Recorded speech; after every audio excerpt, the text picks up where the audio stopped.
Il venait de demander sa petite amie en mariage, et s'apprêtait à commander 2 verres pour célébrer l'occasion, quand soudain un groupe de bandits armés de fusils d'assaut a surgi. Ils ont ouvert le feu sans discrimination sur les touristes innocents.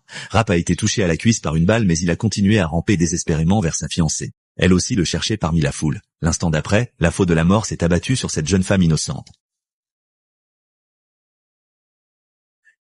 Lorsque Rap a réussi péniblement à rejoindre sa bien-aimée, son corps était déjà froid. Heureusement, Rap a survécu. 1 an plus tard, il n'avait toujours pas échappé à sa douleur. Seule l'idée de vengeance semblait le maintenir en vie. Chaque jour, il plaçait un autocollant de clavier en arabe et contactait des terroristes du Moyen-Orient sur le dark web. Il se faisait passer pour un fidèle dévoué afin de gagner leur confiance. Son objectif, approcher le terroriste qui avait tué sa fiancée. Pour y parvenir, il s'est entraîné au combat rapproché et au tir. Mais rongé par sa soif de vengeance, il a confondu les cibles en papier avec des terroristes et a foncé impulsivement dans la zone de tir interdite. Sous l'emprise de sa rage, ses compétences au combat s'amélioraient rapidement. Ce que Rap ignorait, c'est que la CIA surveillait chacun de ses mouvements. Dans la rue comme chez lui, il était étroitement observé. Peu après, Rap a réussi à entrer en contact avec les terroristes et s'est rendu dans leur pays. Escorté par plusieurs hommes costauds, il est arrivé à leur base. Pendant la fouille, il a discrètement récupéré une lame cachée dans ses lunettes. Une fois contrôlé, on l'a conduit les yeux bandés dans une pièce. Il a enfin vu l'ennemi qui l'obsédait jour et nuit, le chef terroriste qui avait assassiné sa fiancée. Pendant la conversation, les mains de Rap étaient déjà en action. Une veine palpitait sur sa tempe droite.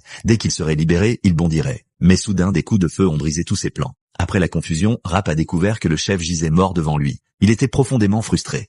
Il s'était entraîné si longtemps pour se venger de ses propres mains. Puis des soldats des forces spéciales lourdement équipés ont fait irruption et ont entraîné de force Rap, devenu fou de rage. Il a été emmené au quartier général de la CIA. Durant les jours suivants, il a subi des dizaines d'interrogatoires. Une fois confirmé qu'il n'avait aucun antécédent suspect, la directrice lui a tendu une perche. Si tu veux retrouver tous les terroristes qui ont tué ta femme, tu ne peux pas y arriver seul. Mais la CIA peut t'aider. Elle proposait de le former comme agent secret professionnel. Assoiffé de vengeance, Rap a accepté sans hésitation. La directrice l'a conduit en voiture au camp d'entraînement secret. À leur arrivée, l'instructeur Stan les attendait, un ancien des Navy Seals. Après les présentations, la formation intensive de Rap a commencé. Dans un marché d'une autre ville, une transaction clandestine se déroulait dans un van. Un homme cherchait à acheter des matériaux pour fabriquer une bombe nucléaire. Après avoir vérifié l'équipement, il sortait son téléphone pour payer quand on a frappé à la portière. Les occupants, terrifiés, se sont cachés dans un coin. Dehors, c'était un policier en patrouille qui demandait à l'homme de déplacer le véhicule. Au moment de refermer la porte, le policier a remarqué quelque chose d'anormal à l'intérieur. Mais, dès qu'il est monté pour vérifier,